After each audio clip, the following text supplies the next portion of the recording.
Hi guys, welcome back to my YouTube channel. ഞാൻ ഇന്നിവിടെ വന്നിരിക്കുന്ന ഒരു പുതിയൊരു വീഡിയോ ആയിട്ടാണേ. നമ്മളെ കയ്യിൽ പലതരം കളർ പേപ്പേഴ്സ് ഉണ്ടെങ്കിൽ നമുക്ക് ഒരുപാട് പൂക്കളും കാര്യങ്ങളൊക്കെ ഉണ്ടാക്കാൻ പറ്റും. നമുക്ക് സിമ്പിൾ രീതിയിൽ ഒരു പൂ ഉണ്ടാക്കുന്ന വീഡിയോ ഉണ്ടല്ലോ. കമോൺ.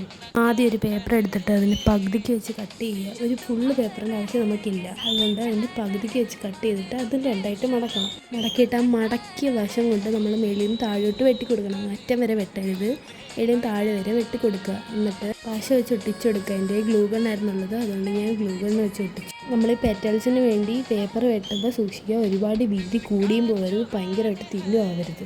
ഇത് പ്രത്യേകം ശ്രദ്ധിക്കേണ്ട ഒരു കാര്യമാണ്. പല പെറ്റൽസും പല ഷേപ്പിലിരുന്നാൽ ഭയങ്കര ബോറായിരിക്കും, അതുകൊണ്ട് ഒരേ ഷേപ്പിൽ കട്ട് ചെയ്തെടുക്കാൻ ശ്രമിക്കണേ. അടുത്ത സ്റ്റെപ്പ്, നമുക്ക് പൂവിൻ്റെ തണ്ടുണ്ടാക്കണ്ടേ. അന്നേരം നമുക്ക് പൂവിനെടുത്ത പേപ്പറിൻ്റെ പകുതി മതി നമുക്ക് തണ്ടിന്. എത്ര തിന്നായിട്ട് ചുരുട്ടാവോ അത്രയും തിന്നായിട്ട് വേണം തണ്ടിന് ചുരുട്ടാൻ. തണ്ടെടുത്തിട്ട് പൂവിനുണ്ടാക്കി വെച്ചിരിക്കുന്ന പേപ്പറിൻ്റെ ഒരു സൈഡിലോട്ട് വെക്കുക. പശ തേക്കാൻ മറക്കരുതേ. എന്നിട്ട് മേളിയും താഴോട്ട് ചുരുട്ടി കൊടുക്കുക. എന്നിട്ട് ഇങ്ങറ്റം വരുമ്പോഴത്തേക്ക് പശ ഒന്നുകൂടെ തേച്ച് സ്ട്രോങ് ആക്കി ഒട്ടിക്കണം. അടുത്ത സ്റ്റെപ്പ് എന്താണെന്ന് വെച്ചാൽ, നമുക്ക് അതിന് വേണ്ടി ഒരു ലീഫ് ഉണ്ടാക്കണം. അന്നേരം ചെറിയൊരു ഗ്രീൻ പേപ്പർ കട്ട് ചെയ്ത് കൊടുക്കണം ഇങ്ങനെ ചെറുതായിട്ട്. എന്നിട്ട് താഴെയായിട്ട് ഒട്ടിച്ച് കൊടുക്കണം.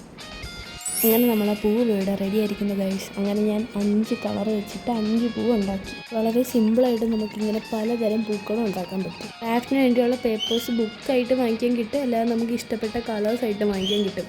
എൻ്റെ കയ്യിലിപ്പോൾ ബുക്കായിരുന്നുള്ളത്, അതിൽ നിന്നാണ് ഞാൻ കട്ട് ചെയ്തത്.